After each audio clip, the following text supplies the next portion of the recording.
예수님의 근본이 어떤 분이셨는가를 예수님이 하나님 앞에서 기도하시면서 하신 말씀이 있어요.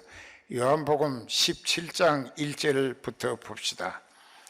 요한복음 어디라고 했지? 17장의 1절부터 보면은 예수께서 이 말씀을 하시고 눈을 들어 하늘을 우러러 가라사대, 즉 기도하신다는 뜻입니다. 예수님이 기도하실 때에 아버지여 때가 이르러 싸우니, 여기 때도 뭐라고 했지? 카이로스에 하나님이 정해주신 때에 아버지께서 아들에게 주신 모든 자에게 하나님이 택하신 백성이라 그들을 예수님께 넘기시면서 영생을 주게 하시려고 만민을 다스리는 권세를 아들에게 주셨음이라. 그러면 영생은 어떻게 얻느냐? 여기 3절에 보면 영생은 곧 유일하신 참 하나님과 그의 보내신 자 예수 그리스도를 아는 것이니이다. 아버지께서 내게 하라고 주신 일을 내가 이루어 아버지를 이 세상에서 영화롭게 하였사오니, 아버지여 창세 전에 내가 아버지와 함께 가졌던 영화로서 창세 전에, 이 세상 만드시기 전에, 이 세상이 창조되기 전서부터 예수님은 아버지 하나님과 함께 계셨다. 이게 그 창세 전에, 이 세상이 만들어지기 전에 아버지께서 나와 함께 가졌던 영화, 그때 아버지와 아들과 성령으로 하늘나라에서 영화로운 생활을 하신 예수님이다, 그 말이에요.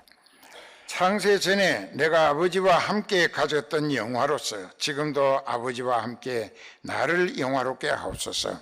지금 내가 이 세상에 아버지께서 주신 그리스도의 사명을 성공적으로 완성하겠사온즉 다 이루어 드리겠사오니, 나를 부활 성천시켜서 창세 전에 아버지와 함께 영화롭게 지냈던 그때의 입장을 다시 회복하게 해달라는 기도였습니다. 그게 우리도 그래. 그게 우리도 뭐 상당히 늙어가지고 몸도 안 좋고 좀 그렇다고 그래도 그저 죽자 사자 하는 거예요. 그 힘 닿는 데까지 내 목숨 다해서 하나님의 뜻을 받들고 예수 그리스도로 말미암아 구원 얻어 천국 갈 사람이 한 영혼이라도 더 늘어나게 하려고 진액을 다하는 거예요. 그 왜 그러냐?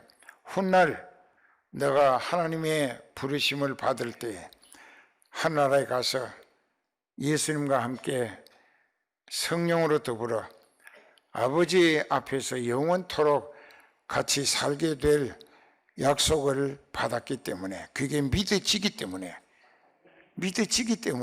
죽자 사자 하는 거예요. 그 사도 바울도 믿어졌기 때문에 나의 달려갈 길, 주 예수께 받은 사명, 곧 은혜의 복음 증거하는 일을 다 마치기 위해서는 내 생명, 육신의 생명 조금도 귀한 것으로 여기지 아니하노라. 그런 거예요. 예수님도 그렇게 희생양으로 가셨고, 사도 바울도 그랬고, 장 목사도 그렇게 하려고 지금 안간 힘을 다하고 있다고. 그래서 그 다음에 보면 그랬습니다. 6절에 보면은 세상 중에서 내게 주신 사람들에게, 아까 아버지께서 주셨다고 했는데 세상 많은 사람 중에서 하나님이 예수님께 넘겨 맡기신 사람에게 내가 아버지의 이름을 나타내었고, 저희는 아버지의 것이었는데 내게 주셨으며 전에 아버지께서 택하셨으니 아버지의 것이었는데 지금 예수님께 다 넘겨주셨다, 그 말씀이에요. 저희는 아버지의 것이었는데 내게 넘겨주셨으며 저희는 아버지의 말씀을 지키었나이다. 지금 저희는 아버지께서 내게 주신 것이 다 아버지께로서 온 것인 줄 알았나이다. 나는 여기 보면 그랬잖아. 나는 아버지께서 내게 주신 말씀들을 저희에게 주었사오며 저희는 이것을 받고 내가 아버지께로부터 나온 줄을 참으로 아오며 아버지께서 나를 보내신 줄을 믿었사옵나이다. 지금 장 목사가 애타게 전하는 것도 이런 정통한 진리를 전하는데 참 이 진리 말씀을 귀한 줄 모르고 썩을 몸뚱아리 위하여 들어누워서 TV 보고 있고 지옥길을 재촉한다. 이게 참 내가 믿어지는 내 입장에서 볼 때 너무 멍청이 바보 같고 너무 참 되지만도 못한 사람들이 아닌가, 그렇게 안타깝다. 이게 이제 본문으로 돌아갑니다. 여기 보면은 14절부터 모세가 광야에서 뱀을 든 것 같이 인자도 들려야 하리니 이는 저를 믿는 자마다 영생을 얻게 하려 하심이라. 이 참 중요한 말씀입니다. 이 말씀은 광야 교회 이스라엘이 하나님께 원망 불평을 계속 늘어놓고 모세와 아론을 미워하면서 돌로 때려 죽이려고 여러 번 했습니다. 그들이 애굽에서 비참하게 종살이하던 호적도 없고 사람 대접도 못 받고 소유권도 없이 그러니까 짐승 이하로 취급받으면서 노예 종살이 했었는데 그래도 애굽을 못 잊고 애굽으로 돌아가는 게 낫겠다고 그래서 모세에게 반역을 시도했습니다. 그때 하나님이 너무 화가 나셨어요. 보다 못해 하나님이 화가 나셨어요. 불뱀을 보내가지고 그 사람들을 불평하는 사람, 원망하는 사람, 모세를 대적하는 사람 다 물게 했어요. 그러니까 불뱀이 길이가 한 80cm, 60에서 80cm 된다고 합니다. 왜 불뱀이라고 하느냐? 두 가지 이유인데 첫째 한 가지는 그 색깔이 불꽃처럼 거의 빨갛게 가죽이 색깔을 한 뱀, 또 한 가지는 그 뱀에게 독이 있는데 그 어금니로 독을 사람이나 동물에 꽉 물고 독이 들어가면 온 몸이 불타는 것 같다. 이게 불에 타는 것 같아. 막 뜨겁게 타버리는 거야. 그러니까 몸 안에 있는 습기 그리고 피 다 바싹 타버려, 말라버려. 그래가지고 굳어서 그냥 죽는 거예요.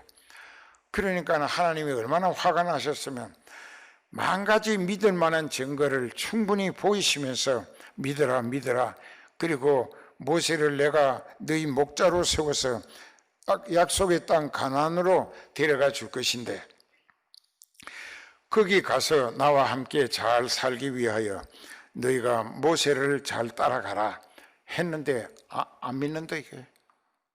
그리고 원망 불평하고 네가 우리에게 젖과 꿀이 흐르는 땅을 준다고 해놓고 우리가 나왔던 애굽 땅이 우리에게는 젖과 꿀이 흐르는 나군이 있다고 거짓말을 해가면서 모세를 돌로 쳐 죽이려고까지 했었어요. 그에 불뱀에게 물립니다. 불뱀이 막 여러 마리가 200만 명이 있는 그 가운데 불뱀이 여러 마리가 돌아다니면서 이 사람도 물고 저 사람도 물고, 그게 어디를 물으냐? 성경에 보면 발 뒤꿈치를 물어요. 발 뒤꿈치를 물면 그만 온몸이 불에 타는 것 같아요. 막 뜨거워 소리 지르다가 피가 다 마르면 죽습니다. 그게 불과 오래 가면 20분 아니면 10분 정도 되면 죽는 거예요. 그런데 그때 모세가 하나님 앞에 무릎을 꿇고 주여, 저들이 비록 하나님 앞에 믿지 아니하고 대적하면서 원망 불평 시비를 일삼은 건 사실입니다만 그러나 저들을 그 크신 팔로 원하신 능력 10가지나 애굽 땅에 재앙을 내리시면서 이끌어내신 백성이 아닙니까? 주의 이름으로 일컫는 광야 교회가 아닙니까? 그러니까 저들을 여기서 다 죽게 내버려 두지 마시고 저들을 불쌍히 여기심으로 저들을 용서하시고 불뱀에게 물리지 않도록 해달라고 간절히, 그게 목자의 심정이에요. 그래 기도를 했더니 하나님께서 그래, 그러면 네가 그 불뱀 같은 모양을 만들어 가지고 긴 장대 끝에 높이 보일 수 있도록 매달고 장대를 높은 데 올라가서 죽여들고 누구든지 불뱀에게 물려 죽어가는 중에 있더라도 이 장대 끝에 매달린 뱀을 쳐다보기만 하면은 그것이 회개하는 마음, 하나님의 말씀을 믿고 순종하는 태도로 인정해서 내가 그 사람에게 불처럼 타게 하는 독사의 독을 제거해서 죽지 않게 해주겠다. 이게 복음의 단순한 핵심적 증거가 아닐 수 없습니다. 그래서 모세가 빨리 노쇠로 뱀을 만들었어요. 노쇠로 뱀을 만들어 가지고 뱀 모양을 만들어 가지고 장대 끝에 높이 달아서 이렇게 세웠어요. 이렇게 쳐다보라고. 지금 불뱀에게 물린 사람도 이 장대 끝에 매달린 노뱀을 쳐다보는 것이 모세의 말을 통해서 하나님이 일러주신 하나님의 말씀을 듣는 거예요. 그때 주시는 하나님의 말씀은 그들의 죄값으로 불뱀에게 물려 지옥 가야 하는데 하나님께서 그들에게 모세 목자의 눈물겨운 기도를 들으시고 그들을 안 죽게 해 주시기 위하여 복음을 주셨는데 그 복음이 뭐냐? 장대 끝에 매달린 뱀을 불뱀에게 물려 몸이 막 피가 수분이 타 말라 죽어가고 있더라도 그걸 쳐다보라. 쳐다보면 하나님 말씀이 순종하는 게 된다. 이게 왜? 믿어지니까. 왜 믿어지느냐? 지금 다급하니까 불꽃에 죽어가고 있다. 이게 자기 몸이 막 뜨거워서 불타는데 피가 다 타버리고 습기도 다 타버리고 굳어가 고주배기처럼 나무 토막처럼 죽어가는 거야. 그러니까 너무 다급하다. 그때 하나님의 복음이 이걸 쳐다보면 불뱀에게 물린 사람도 독이 싹 없어지고 안 죽고 살게 된다. 이게 복음이야. 그걸 쳐다봤다고. 불뱀에게 물려서 절반 죽어가던 사람도 쳐다보니까는 하나님이 그 사람에게 들어간 불뱀의 독을 싹 없애버리시고 살리셔서 다시 자기 백성으로 이끌어 가게 하셨다는 이야기입니다. 오늘 우리의 믿음도 때로는 단순하게 믿어질 때가 있습니다. 다급하면. 그 말씀입니다. 그리고 이는 저를 믿는 자마다 영생을 얻게 하려 하심이라. 예수님을 믿으면 영생을 얻게 하신다. 아까 이 요한복음 17장에도 그렇게 해놨죠. 아버지 백성들을 내게 넘기심으로 아들로 하여금 저들에게 영생을 주게 하시려고 그랬잖아요. 하나님께서 예수님을 통하여 그들에게 영원히 사는 생명을 주게 하시려고.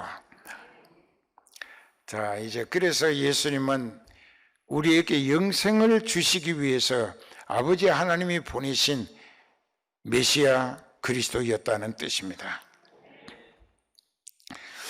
그 다음에 이제 16절에 하나님이 세상을 이처럼 사랑하사 독생자를 주셨는데 이는 누구든지 저를 믿으면 멸망하지 아니하고 영생을 얻게 하려 함이니라. 영생을 주시기 위해 오셨다. 그래서 여러분들도 영생에 들어갈 소망이 있다고 하면은 예수님을 믿되 100% 믿어야 한다. 이게 온전히 믿어야, 진짜로 믿어야 돼. 그래서 17절에 보면 하나님이 그 아들을 세상에 보내신 것은 세상을 심판하려 하심이 아니라 예수님을 믿음으로 말미암아 회개하고 성령 받아서 구원 얻어 영생에 들어가게 하려 하심이라. 저를 믿는 자는 심판을 받지 아니하는 것이다. 이게 무슨 뜻이냐? 요한복음 5장 24절에 보면은 그렇게 돼 있습니다. 그 5장 24절에 보면 내가 진실로 진실로 너희에게 이르노니 내 말을 듣고 또 나 보내신 이를 믿는 자는 영생을 얻었고 이미 과거 완료형이라. 이미 얻어놓았다 이게. 영생에 들어갔다는 이게. 영생을 얻었기 때문에 죄인이 아니다 이게. 하나님의 아들이야, 딸이야. 심판에 이르지 아니하나니 즉 심판받을 일이 없어졌나니. 전날엔 사망에서 죄로 말미암아 사망에 살았지만은 지금은 그 사망을 떠나 영원한 생명으로 옮겼다, 들어갔다 이게. 이게 복음 중에 복음입니다. 그렇게 해서 예수님의 말씀, 진실로 진실로 너희에게 이르노니 내 말을 듣고 또 나를 보내신 하나님 아버지의 뜻을 깨달아 믿어지는 사람은 회개하고 죄를 용서받으면 영생을 얻어놓았고 심판받을 일도 없게 됐고 이미 너는 전날에는 죄로 사망 가운데 살았지만 지금은 생명으로 들어가느니라. 생명으로 옮겼다 이게. 그 이제 이런 설교를 들을 때 성령 받은 사람은 얼굴에 생기와 소망에 그리스도로 만족하는 기쁨이 넘치는 표정으로 바뀌어지는데 그렇지 못한 사람은 그대로 우거지상이에요. 그래서 그 사람은 참 불행한 사람입니다. 그래서 그 사람은 어떻게 될 것인가? 요한복음 5장에 38절부터 한번 봅시다. 그 말씀이 너희 속에 거하지 아니하니 이는 그의 보내신 자를 믿지 아니함이니라. 너희는 성경에서 영생을 얻는 줄 생각하고 성경을 자세히 살펴 연구하거니와 이 성경이 곧 내게 대하여 증거하는 것이다. 말씀은 예수님이란 뜻입니다. 저를 믿는 자는 심판을 받지 아니하는 것이요 믿지 아니하는 자는 하나님의 독생자의 이름, 그 이름이 자기 백성을 그들의 죄에서 용서, 즉 구원하실 뿐이라. 그 Jesus, He will save to His people. 그게 무슨 뜻이냐? 그분의 백성들의 구원자로 오신 예수님이라. 그러면서 거기다가 그래놨습니다. From their sins. 이건 무슨 뜻이냐 하면 그들의 죄로부터, 그들의 죄가 그들을 지옥길로 끌어가고 있는데 그들의 죄로부터 그들을 구원할 자로 오신 분이다. 그 말씀이에요. 그러니까 오늘 우리도 그렇게 믿어지는 사람은 말씀이 그 사람 속에 모셔져 있다. 예수님이 모셔져 있다. 그 예수님은 예수님의 영이신 성령으로 각자의 심령에 계신다 이게. 그 정죄는 어떻게 죄를 확정짓느냐? 곧 빛이 예수님을 빛이라고 합니다. 생명의 빛, 영생의 빛, 구원의 빛이라. 곧 빛이 즉 예수님이 세상에 왔으되 사람들이 자기 행위가 악함으로 빛보다 어두움을 더 사랑하는 것이라. 악을 행하는 자는 빛을 미워한다. 왜? 자기가 어두운 데서 저질른 죄악이 빛으로 말미암아 다 드러나질 것이 두려워서 빛으로 못 온다 이게. 즉 예수님께 오면 다 드러나는 거예요. 소가성이 여자가 예수님 부탁을 받습니다. 나로 하여금 물을 좀 마시게 해주라. 그때 그 여자가 그랬습니다. 당신은 히브리인으로서 어찌하여 사마리아 여자인 나에게 물을 달라고 하느냐? 그에 예수님이 말씀하십니다.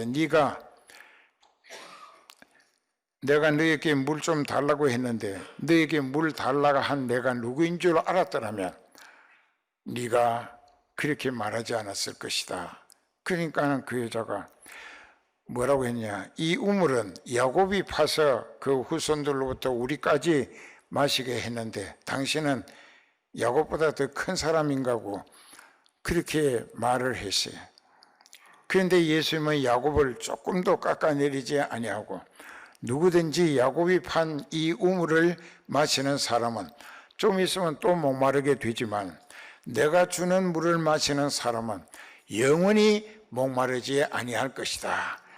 그래서 야곱의 한계성과 예수님의 영원성을 비교해서 야곱을 깎아내리지 않고 자기를 그 위에다가 그 사람에게 알아차리도록 설명하신 거예요. 그게 하나님의 인격이에요. 이제 메시아 그리스도를 보내주신다고 하셨는데요, 그가 오시면은 내게 잘못한 모든 것을 회개하게 일러주실 것이라고 했어요. 그때 예수님은 너와 말하고 있는 내가 그니라, 내가 바로 그 메시아다 라고 말씀하셨어요. 여자가 회개했어요.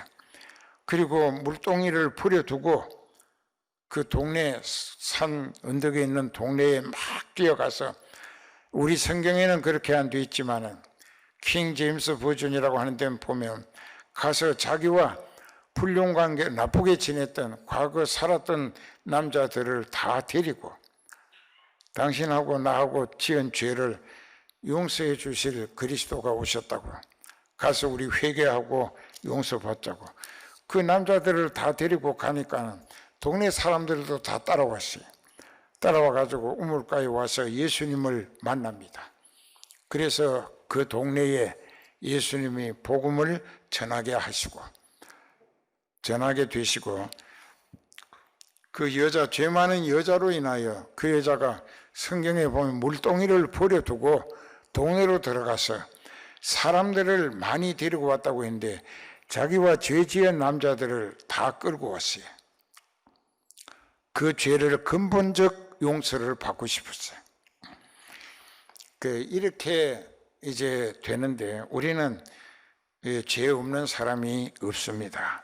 없어요. 그래서 여기 악을 행하는 자마다 빛을 미워하여 빛으로 오지 않고 이는 자기 행위가 그 빛에 드러나질까 봐 두려워서 빛보다 어두움을 더 의지하고 산다 하는 것입니다. 뭐 설명 안 해도 이해가 가죠. 21절에 진리를 쫓는 자는 빛으로 온다. 즉 예수님을 믿고 구원 얻기를 원하는 사람은 예수님께로 온다는 것입니다. 이는 그 행위가 하나님 말씀 순종하고 하나님의 뜻 안에서 믿음으로 행한 것임을 나타내 보이기 위함이라. 그렇죠. 우리도 그렇게 살아요. 그 말씀 거역하지 아니하고 말씀에 순종하며 성령에 이끌리며 하나님의 거룩하신 뜻을 이루어 드리기 위해 성령께 쓰임받는다 이게. 그러면서 항상 예수님하고 마주하고 사는 거야. 우리를 보고 그 예수님의 뜻을 알게 해달라고, 그 뜻을 이루어 드릴 수 있는 지혜와 은혜와 건강, 기술과 능력, 이것을 은사와 영역이라고 합니다. 달라고 하면 주시는 거예요. 예수님이 우리에게 하라 하신 것은 하려고 진정 어린 중심의 노력을 하게 되면 할 수 있도록은 하라 하신 예수님이 다 밀어서 이루어 드리게 해 주신다 이게. 진짜 믿읍시다. 기도합시다.